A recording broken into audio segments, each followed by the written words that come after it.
Hello, I'm Matteo Bigoni, Head of Taxonomies at the Climate Bonds Initiative, and today we will look at how the CBRT differentiates between investments that require a simplified assessment process and those that actually require a more in-depth assessment for determining substantial contribution to climate resilience. As mentioned in a previous video, some investments only need a simplified assessment by the CBRT in the form of a technical specification check. These investments are adapting measures only.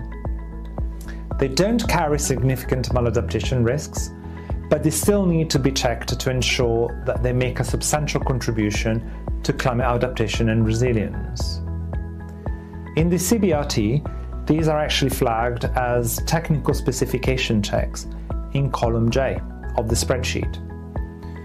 The specific technical specification check criterion for each investment is indicated in column I. At the moment, these criteria are interim because they need validation by a technical working group, or TWG. Until validation is complete, the Climate Bonds criteria for certification can be used for this purpose. All investments not covered so far, such as other adaptive measures, meaning non-automatically eligible ones, adapted activities, enabling measures, and enabling activities require a more detailed process-based approach. These can be carried out as a standalone assessment or through the application of an investment-specific proxy, where the CBRT has actually defined one. We'll explain what a proxy is a little later in the video. Some adapting measures require an assessment against a global threshold that applies regardless of the location of the investment itself, as set out in Annex 1 of the CBRT methodology document and column I of the CBRT spreadsheet. Others require assessment against a local threshold that is quite specific to the investment location, as set out in Annex 2. Both global and local thresholds are still interim because they also need validation by a TWG. So again, the Climate Bonds Resilience criteria should be used in the meantime. All adapted activities require a process-based assessment following Annex 3 of the CBRT methodology document. This involves framing a scope, assessing the materiality of climate impacts, and integrating adaptive measures to build resilience.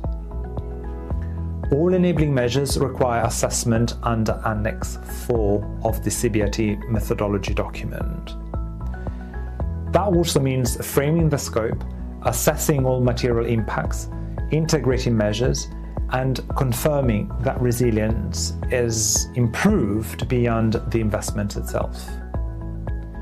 Enabling activities are assessed under Annex 5 of the methodology, and they follow a similar process but must also demonstrate that an enabling contribution to the activity has been carried out through providing a technology, a product, service, information, or practice as defined in column G of the spreadsheet. As the CBRT evolves, it would also identify proxies that can streamline assessments.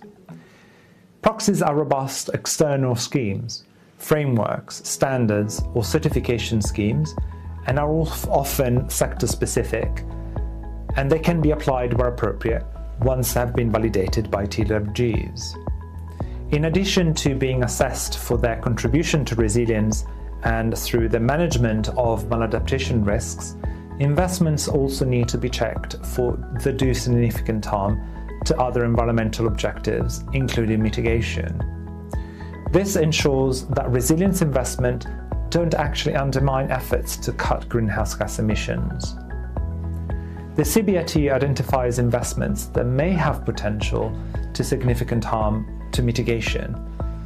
Those are flagged in column L on an interim basis because they also need to be checked by an external technical working group. In order to be eligible under the CBRT, an investment must meet any relevant sector-specific do no significant harm to mitigation criteria from credible sources such as the EU Taxonomy, but they also must not lock in fossil fuel use, and they must also avoid a material increase in greenhouse gas emissions intensity over the lifespan of the investment. In addition, any investment that fails any of these checks will not be eligible under the CBRT. For issuers applying these different levels of assessments, the Climate Bonds BCG user guide sets out detailed instructions on how criteria are applied, which criteria are applied, which annexes to follow, and how to track eligible costs. The CBRT also defines the proportion of the investment cost that can be accounted as resilience finance. For adapting measures, only the cost of the intervention are eligible. For adapted activities, only the costs of adaptation measures. For enabling measures, only the enabling component.